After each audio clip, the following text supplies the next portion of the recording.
जी, तो अस्सलाम वालेकुम स्टूडेंट्स। आज हमारा नेक्स्ट लेक्चर है, लेक्चर नंबर 8 है ये।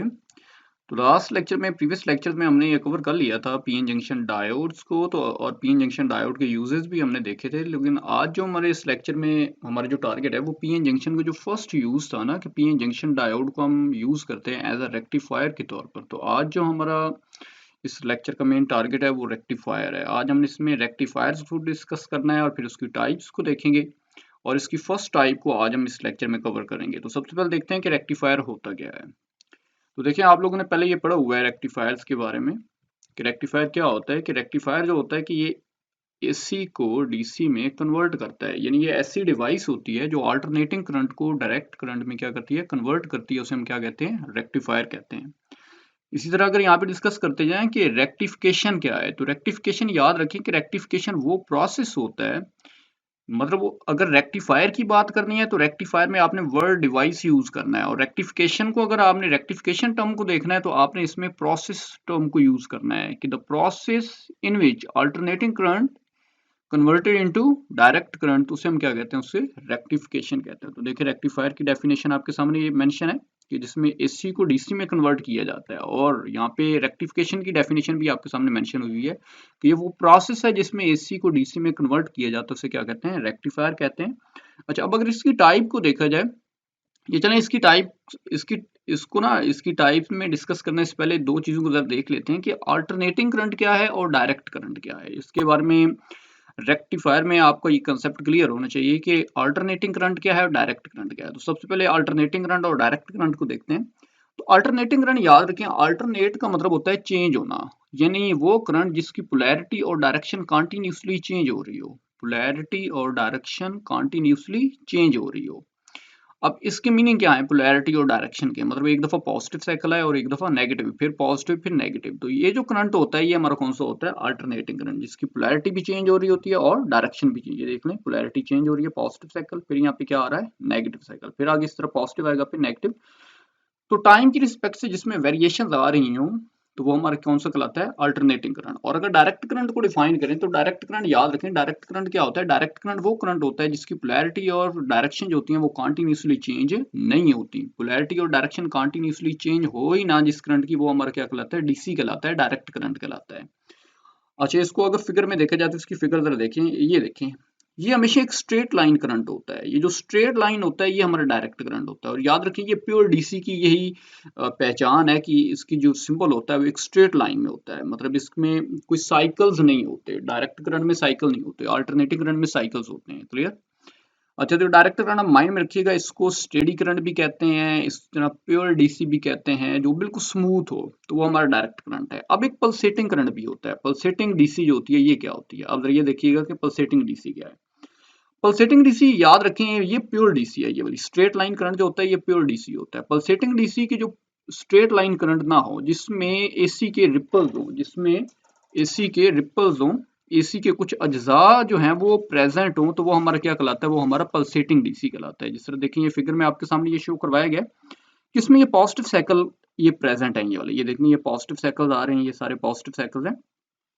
अच्छा, इन पॉजिटिव साइकिल्स को याद रखें, इनको रिपल्स का नाम दिया जाता है। ये रिपल्स हैं, ये जस्ट लाइक आपको शेप नजर आ रही होगी जिस तरह एसी की शेप होती है, जिस तरह एसी में ये पॉजिटिव साइकिल होता है, तो इन्हें रिपल्स कहा जाता है। रिपल्स क्या होते हैं कि रिपल्स जो होते हैं ये सम कंटेंट्स होते हैं एसी के, सम कंटेंट्स ऑफ एसी, वो प्रेजेंट होते हैं किसमें, प्रेजेंट इनटू द डीसी। कि डीसी में अगर एसी के अज्जा मौजूद हो ना, डीसी में एसी के अज्जा मौजूद हो, तो उन्हें हम नाम क्या देते हैं, उन्हें हम रिपल्स का नाम देते हैं। क्लियर। और रिपल्स पर जो डीसी कंसिस्ट कर रही होती है उसे हम नाम क्या देते हैं, पल्सेटिंग डीसी का नाम देते हैं। आपको होप्स की समझ आ गई होगी कि प्योर डीसी क्या है और पल्सेटिंग डीसी क्या है। प्योर डीसी एक स्ट्रेट लाइन करंट होता है, पल्सेटिंग डीसी जो होता है वो स्ट्रेट लाइन नहीं होता, बल्कि उसमें एसी के कंटेंट्स जो होते हैं वो प्रेजेंट होते हैं।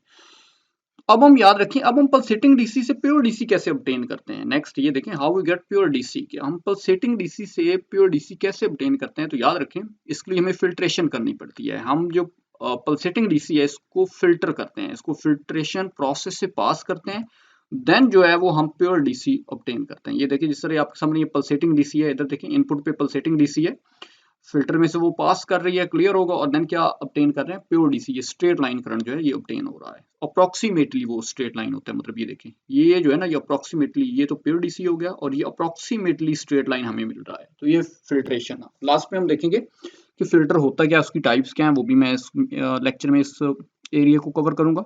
लेकिन तो अब हम मूव करते हैं कि रेक्टिफायर जो है इसकी टाइप्स कितनी होती हैं। तो बेसिकली इसकी दो टाइप्स होती हैं, आपको पता है। एक हाफ वेव रेक्टिफायर होता है और एक क्या होता है, फुल वेव रेक्टिफायर होता है। मतलब एक हाफ वेव रेक्टिफायर हो गया और एक फुल वेव रेक्टिफायर हो गया।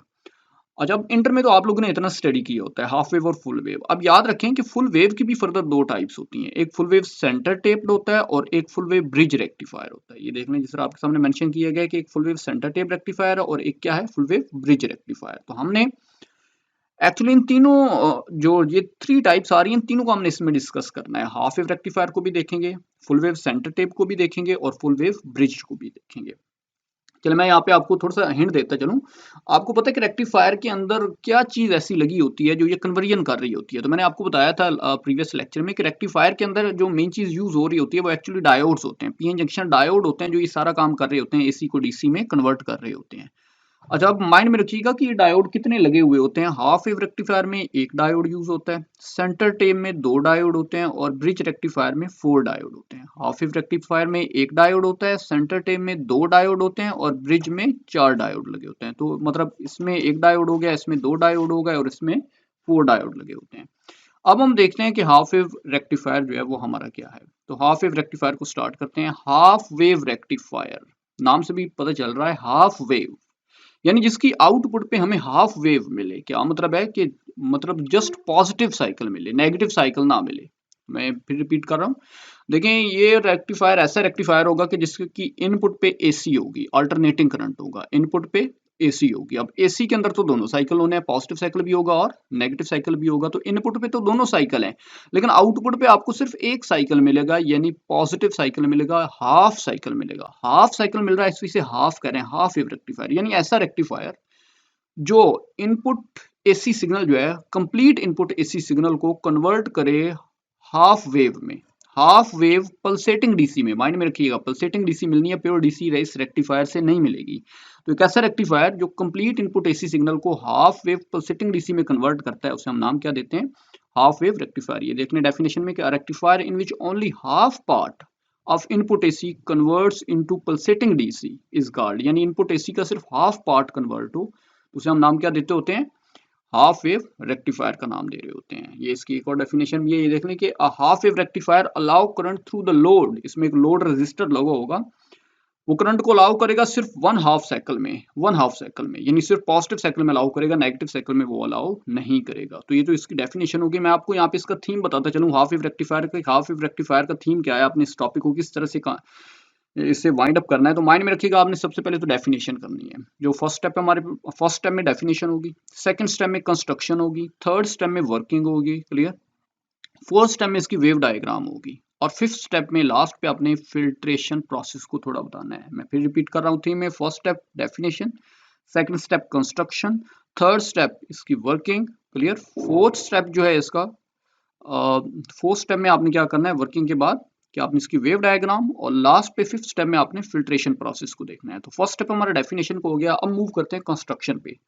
तो देखें जी, कंस्ट्रक्शन को स्टार्ट करते हैं। कंस्ट्रक्शन में याद रखिएगा, आपने इन कंपोनेंट्स को लाजमी डील करना है। एक तो ट्रांसफार्मर को डील करना है, मतलब वो हाफ वेव रेक्टिफायर कुछ के जो पार्ट्स होते हैं वो ये वाले होते हैं। फर्स्ट ट्रांसफार्मर होता है, क्लियर, सेकंड डायोड होता है। पीएन जंक्शन डायोड कितने इसमें लगे होते हैं, एक ही डायोड लगा हुआ होगा। थर्ड जो होगा, first transformer, second PN junction diode, third इसको लोड रेजिस्टेंस लगा होगा। बात समझ आ गई यहाँ तक। तो आपने ये तीन जो है ना, ये याद रखिएगा। जो अदर रेक्टिफायर भी हम पढ़ेंगे, यानी full wave centre tap rectifier, full wave bridge rectifier, तो आपने कंस्ट्रक्शन में यही एरियाज डिस्कस करने हैं। उधर भी कंस्ट्रक्शन में ट्रांसफार्मर को आपने बताना है लाजमी, पीएन जंक्शन डायोड के बारे में बताना है और लोड रेजिस्टेंस के बारे में। अब वन बाय वन कंस्ट्रक्शन में आपने इन पे बात करनी है। ट्रांसफार्मर देखें, ट्रांसफार्मर की क्या होती है, एक प्राइमरी वाइंडिंग होती है और एक सेकेंडरी वाइंडिंग होती है। अब आपने प्राइमरी और सेकेंडरी को डिस्कस कर लेना है। प्राइमरी वाइंडिंग क्या है, कि ये वो वाइंडिंग होती है जो इनपुट एसी के साथ कनेक्टेड होती है। Winding which is connected with the main AC supply is called primary winding. तो सेकेंडरी वाइंडिंग क्या होगी, ये वो वाइंडिंग होती है जो लोड रेजिस्टेंस के साथ कनेक्टेड होती है, उसे हम नाम क्या देंगे, सेकेंडरी वाइंडिंग का नाम देंगे। अब याद रखिए पीएन जंक्शन डायोड इसमें कितने लगे होंगे, इसमें जस्ट एक पीएन जंक्शन डायोड यूज किया गया होगा और एक लोड रेजिस्टेंस, और ये दोनों सीरीज में कनेक्टेड होते हैं, पीएन जंक्शन डायोड और लोड रेजिस्टेंस। आप नेक्स्ट फिगर में देख लें कि ये दोनों किस में कनेक्टेड होते हैं, सीरीज में कनेक्टेड होते हैं। ये फिगर में देखें, फिगर में आपको शो करवाया गया है कि ये प्राइमरी वाइंडिंग है, क्लियर, ये इसकी सेकेंडरी वाइंडिंग है, और सेंटर में क्या है, ये कोर लगी हुई है। देखिए प्राइमरी वाइंडिंग पे इनपुट एसी सप्लाई दे रहे हैं, ये जो पॉजिटिव साइकिल है उसका नेगेटिव साइकिल है, ये सेकेंडरी वाइंडिंग है, इसके दो टर्मिनल ये आपको शो करवाए जा रहे हैं, क्लियर। ये पीएन जंक्शन डायोड लगा हुआ है और ये लोड रेजिस्टेंस, तो ये देख लें लोड रेजिस्टेंस और डायोड ये दोनों सीरीज में लगे हुए हैं किसके, सेकेंडरी वाइंडिंग के। ओके हो गया, तो इतना एरिया आपने कंस्ट्रक्शन का बताना है। अब आ जाए नेक्स्ट वर्किंग पे कि वर्किंग क्या है। आप कोई भी रेक्टिफायर को स्टार्ट करें, यानी हाफ वेव रेक्टिफायर हो, फुल वेव सेंटर टेप हो, फुल वेव ब्रिज हो, आपने वर्किंग के भी ये दो स्टेप्स बनाने हैं। एक दफा जब इनपुट पे पॉजिटिव साइकिल दें तो क्या होता है उसको डिस्कस करना है, और दूसरी दफा जब इनपुट पे नेगेटिव साइकिल दें तो फिर क्या होता है उसको डिस्कस करना है। तो वर्किंग इन दो स्टेप्स में आपने कंप्लीट करनी है, पॉजिटिव साइकिल में भी और नेगेटिव। तो सबसे पहले हम देखते हैं कि जब पॉजिटिव साइकिल देते हैं तो फिर क्या होता है हाफ वेव में। पॉजिटिव साइकिल, ये देखें पीएन जंक्शन डायोड आपको पता है यूनी डायरेक्शनल डिवाइस है, यानी वो करंट को सिर्फ फॉरवर्ड बाइस में पास होने देता है, रिवर्स बाइस में वो काम ही नहीं करता, ऑपरेट ही नहीं करता, वो कंडक्ट करता ही नहीं है, कंडक्शन मोड में होता ही नहीं है। तो ये जब इनपुट पे पॉजिटिव साइकिल देंगे तो फिर क्या होगा, ये सारे वो एरियाज हैं। तो ये आपने इधर देखना है कि पॉजिटिव साइकिल देंगे तो क्या होगा। तो लेंगे मैं फिगर को डिस्कस कर रहा हूँ, आपने उसको रीड कर लेना है। सबसे पहले आप फिगर को समझ लें, आपको सारी अबाउ जितना भी ये सेंटेंस है आपको सारा क्लियर हो जाएगा। देखिए जरा, मैंने कहा कि जब इनपुट पे यानी प्राइमरी वाइंडिंग पे जब पॉजिटिव साइकिल प्रोवाइड किया जाता है, ये वाला इनपुट पे क्या होगा, जब प्राइमरी वाइंडिंग पे पॉजिटिव साइकिल प्रोवाइड किया जाएगा तो आपने ये बताना है कि ए टर्मिनल पॉजिटिव हो जाता है, बी टर्मिनल क्या हो जाता है, नेगेटिव हो जाता है। Okay, A terminal positive, B terminal negative. तो ये देखें ये डायोड का ये पी रीजन है और ये क्या है, एन रीजन।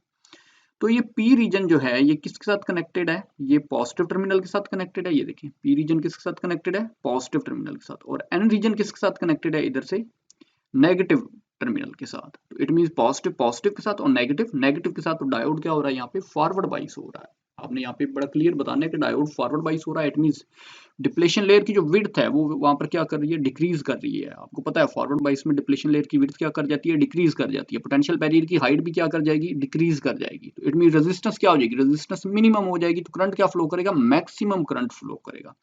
अब आपने यहाँ पे बताना है करंट का पाथ किधर से होता है। आपने बताना है कि ये देखें ए टर्मिनल से डायोड की तरफ, डायोड से लोड रेजिस्टेंस की तरफ, ये आपको एरो नजर आ रहे होंगे, और लोड रेजिस्टेंस से फर्दर अपना करंट कहाँ पे पाथ कंप्लीट कर रहा है, बी टर्मिनल पर पहुंचकर अपना पाथ कंप्लीट कर रहा है।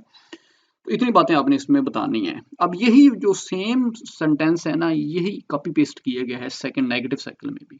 तो आप देखिएगा कि ये देखिए कि when positive cycle of input AC supply is provided at the primary winding of transformer, यहाँ पर जब प्रोवाइड किया जाता है, then the A terminal of secondary winding become positive। ये देखिए A terminal positive हो गया, and B terminal of secondary winding becomes negative। B terminal क्या होगा, negative होगा। now width of depletion layer decreases, क्योंकि डायोड फॉरवर्ड बाइस हो रहा है, width of depletion layer decrease हो रही है, height of potential barrier decrease हो रही है। तो डायोड किस मोड में है, फॉरवर्ड बाइस मोड में है, और करंट किधर से किधर फ्लो कर रहा है आपने वो बता देना है। लेकिन जब नेक्स्ट वर्किंग में नेक्स्ट आपने कि जब नेगेटिव साइकिल प्रोवाइड करते हैं तो फिर क्या होता है। नेगेटिव साइकिल को देखें, जब हम नेगेटिव साइकिल यहाँ पे प्रोवाइड करते हैं तो ए टर्मिनल नेगेटिव हो जाता है। लास्ट टाइम क्या था, ए टर्मिनल क्या था, पॉजिटिव था, लेकिन नेगेटिव साइकिल में ए टर्मिनल क्या हो गया, नेगेटिव हो गया, बी टर्मिनल क्या हो गया, पॉजिटिव हो गया। तो अब जरा देखिए ये नेगेटिव पॉजिटिव के साथ कनेक्टेड है, इधर डायोड का पी रीजन है, यानी पी रीजन के साथ नेगेटिव टर्मिनल कनेक्टेड है, और एन रीजन के साथ पॉजिटिव टर्मिनल कनेक्टेड है। अपोजिट कनेक्शन हुए हैं। इट मींस डायोड यहाँ पे क्या हो रहा है, रिवर्स बाइस हो रहा है। तो आपने फिर बताना है कि डिप्लीशन लेयर की जो विड्थ है वो क्या हो जाएगी, वो ज्यादा हो जाएगी, इंक्रीज कर जाएगी। हाइट ऑफ पोटेंशियल बैरियर भी इंक्रीज कर जाएगा, और रेजिस्टेंस क्या हो जाएगी, ज्यादा हो जाएगी। तो इट मींस इसमें से कोई करंट फ्लो नहीं करेगा। रेक्टिफायर के केस में आपने बताना है कोई करंट फ्लो नहीं करता, आपने वो लीकेज करंट को डील नहीं करना, वो कंसिडर नहीं किया जाता, वो इतना कम होता है कि उसे यहाँ पे इग्नोर कर दिया जाता है। तो हमने बताना है कि यहाँ पे डायोड जो है वो वर्किंग मोड में नहीं होता, बात समझ आएगी, वो कंडक्शन मोड में नहीं होता, वो रिवर्स बाइस होता है। इसे किसी किस्म का करंट का फ्लो नहीं करता। तो आपने यहाँ पे करंट का कोई पाथ शो नहीं करवाना। तो अब आपको समझ आ गई होगी कि जब पॉजिटिव साइकिल प्रोवाइड किया है, यानी वर्किंग दो स्टेप्स में कवर किया है, एक दफा पॉजिटिव साइकिल में, एक दफा नेगेटिव साइकिल में। हर रेक्टिफायर में ऐसे ही करेंगे। तो पॉजिटिव साइकिल प्रोवाइड किया तो फिर क्या हुआ, नेगेटिव साइकिल प्रोवाइड किया तो फिर क्या हुआ। तो वो आपने ये सारी बातें बतानी है। तो हमारे ये देखने अभी तक कितने स्टेप्स कंप्लीट हुए हैं। फर्स्ट स्टेप पे डेफिनेशन थी, सेकंड में कंस्ट्रक्शन थी, थर्ड में वर्किंग थी, और फोर्थ स्टेप इसकी वेव डायग्राम है। तो वो आपने बताना है कि वेव डायग्राम क्या है। तो नहीं जी, अब वेव डायग्राम को देखते हैं। तो ये देखें आपके सामने वेव डायग्राम शो हो रही है। वेव डायग्राम में देखें कि ये जो फर्स्ट वेव है ये वाली, ये आपने इधर रिप्रेजेंट करना है, इधर लिख देना है कि इनपुट एसी है। ये ऊपर वो लिखा हुआ है एसी सप्लाई की, ये इनपुट एसी है, positive cycle negative, positive negative. देखिए जब आपने पॉजिटिव साइकिल प्रोवाइड किया तो डायोड काम किया, डायोड फॉरवर्ड बाइस हो गया था, आपको आउटपुट पे ये रिजल्ट मिला। जब आपने नेगेटिव साइकिल प्रोवाइड किया, डायोड क्या हो गया था, रिवर्स बाइस, डायोड ने काम ही नहीं किया, आपको यहाँ पे कुछ भी नहीं मिला। ये देख लें, यहाँ पे कुछ भी नहीं मिल रहा है इस कॉलम में। फिर पॉजिटिव साइकिल आया, फिर A terminal positive, B terminal negative, diode forward bias हो गया था। फिर ये देख लें आउटपुट पे आपको मिल रही है। तो ये आप देखें ना, तो आउटपुट पे आपको ये मिल रही है, लेकिन ये पल्सेटिंग डीसी है। ये देखिए, ये रिपल्स पर कंसिस्ट कर रही है, ये प्योर डीसी नहीं है, स्ट्रेट लाइन करंट नहीं है, तो ये पल्सेटिंग डीसी आपको मिल रही है। ओके हो गया। तो ये आपने वेव डायग्राम डिस्कस करनी है। लेकिन ये आपने यहाँ पे ये एक जो फिगर है ना, लास्ट पे आपने एक बता देनी है कि हमने किन स्टेप्स में यहाँ तक पहुंचे हैं। तो सबसे पहले देखें ट्रांसफार्मर था, ट्रांसफार्मर ने यहाँ पे क्या किया, ट्रांसफार्मर ने अपनी आउटपुट किसको दी, रेक्टिफायर। यानी ट्रांसफार्मर के पास तो एसी थी, ये देख लें ये एसी थी, वो रेक्टिफायर को मिली, इनपुट पे उसे एसी मिल रही है रेक्टिफायर को। रेक्टिफायर ने आउटपुट पे हमें क्या दी, ये देखिए पल्सेटिंग डीसी दी। बट ये यहाँ पे ना ये फुल वेव रेक्टिफायर की फिगर शो हुई है, आपने हाफ वेव की यहाँ पे ड्रॉ कर दी है, मतलब इसको यहाँ से एक को कट कर देना है, एक बीच में नहीं ड्रॉ करना, तो वो हाफ वेव की बन जाएगी। अब ये तो पल्सेटिंग डीसी है, पल्सेटिंग डीसी से हमने प्योर डीसी ऑब्टेन करनी है, तो फिर आप आगे क्या लगाते हैं, फिल्टर लगाते हैं। अब हम फिल्ट्रेशन की तरफ आगे मूव करेंगे। फिल्टर क्या काम करेगा, फिल्टर वो हम आगे नेक्स्ट स्टेप में देखते हैं। तो ये देखिए फिल्टर ने क्या किया कि फिल्टर ने एक्चुअली इन रिपल्स को रिमूव किया है, रिपल्स को रिमूव करके उसने हमें इस शेप की हमें डीसी दे दी है। फिर उसके वोल्टेज रेगुलेटर लगा के ये देखें स्ट्रेट लाइन करंट हमने ऑब्टेन कर लिया, और फर्दर हमने वो आगे लोड को ट्रांसफर कर दिया है। तो नहीं जी, अब लास्ट पे हम देखते हैं कि प्योर डीसी हम कैसे ऑब्टेन करते हैं पल्सेटिंग डीसी से। तो वो मैंने आपको बताया कि हम फिल्टर लगाएंगे, फिल्टर के थ्रू हम क्या करेंगे कि प्योर डीसी या स्टेडी डीसी जो है वो हम पल्सेटिंग डीसी से ले लेंगे। तो फिल्टर में क्या कंपोनेंट्स क्या लगे होते हैं, याद रखें। फिल्टर में क्या चीज ऐसी होती है जो ये फिल्ट्रेशन कर रही होती है, याद रखें फिल्टर में इंडक्टर और कैपेसिटर ही लगे होते हैं। इंडक्टर और कैपेसिटर, इंडक्टर यानी ये कॉइल, और कैपेसिटर का आपको ऑलरेडी पता है, लेकिन आपको इनकी क्वालिटी का पता होना चाहिए, कैपेसिटर क्या करता है और इंडक्टर क्या करता है। याद रखिए कैपेसिटर जो है ये एसी को पास कर देता है, अपने अंदर से गुजरने देता है, लेकिन डीसी को ब्लॉक कर लेता है, डीसी को अपने अंदर से ये नहीं पास होने देता। इसी तरह इंडक्टर जो है वो उल्ट करता है, इंडक्टर डीसी को पास होने देता है लेकिन एसी को पास नहीं होने देता। तो ये फर्स्ट फिगर में देखिए, फर्स्ट फिगर में आपको कैपेसिटर नजर आ रहा होगा, इसे कहते हैं शंट कैपेसिटर फिल्टर। शंट का मतलब है कि कैपेसिटर जो है वो पैरेलल में अटैच किया गया है, लेकिन ये मोस्टली ये वाइडली यूज नहीं होते। सबसे ज्यादा जो यूज होते हैं ना फिल्टर, वो पाई फिल्टर है और एक टी फिल्टर है। एक पाई फिल्टर और एक टी फिल्टर, पाई की उसकी पाई की फिगर बनी होती है और टी फिल्टर में उसकी टी की शेप बनी होती है। इधर मैं आपको शो करवाता हूँ। अब ये देखिए, ये एक एलसी फिल्टर होता है, एलसी फिल्टर। ये इनिशियल टाइम पीरियड में ना ये फिल्टर यूज किए गए थे, लेकिन ये इतनी बेस्ट फिल्ट्रेशन नहीं करते थे, तो फिर बाद में वो पाई और टी फिल्टर आ गए थे। LC filter, L mean inductor की इंडक्टेंस और ये कैपेसिटर की कैपेसिटेंस। तो ये देखें अब ये किस तरह से फिल्ट्रेशन करते हैं, मैं आपको थोड़ा सा आइडिया यहाँ पे दे देता हूँ। फॉर एग्जाम्पल यहाँ पे इधर से पल्सेटिंग डीसी आई, पल्सेटिंग डीसी में अब एसी के कंटेंट्स से आपने एक्चुअली उनको खत्म करना है, एसी के वो जो साइकिल है ना वो उनको खत्म करना है। तो इंडक्टर ने क्या किया, इंडक्टर ने डीसी को पास करने दिया, एसी को ब्लॉक कर लिया। अब ये सारी एसी को ब्लॉक नहीं कर सकता, इसने कुछ रिपल्स को यहाँ पे रिमूव कर दिया। बाकी जो थी इसकी आउटपुट वो कैपेसिटर को मिली। कैपेसिटर इधर से ग्राउंडेड होता है, इधर से नीचे से। कैपेसिटर क्या करता है, एसी को इधर से पास करवा देता है, ग्राउंड करवा देता है, और डीसी को रोक लेता है। हमें चाहिए भी डीसी, तो कुछ रिपल्स यहाँ पे रिमूव हो जाता है और बाकी डीसी इधर मिल जाती है। इस तरह नेक्स्ट फिगर में देखें, लेकिन ये देखें ये जरा पाई फिल्टर, इसकी ग्रीक लेटर पाई वाली जो सिंबल है वो आपको शो हो रहा है, ये वाला। इसकी शेप वही होती है कि दो कैपेसिटर पैरेलल में अटैच है, C1 C2 और एक इंडक्टर, तो ये पाई की शेप बन रही है।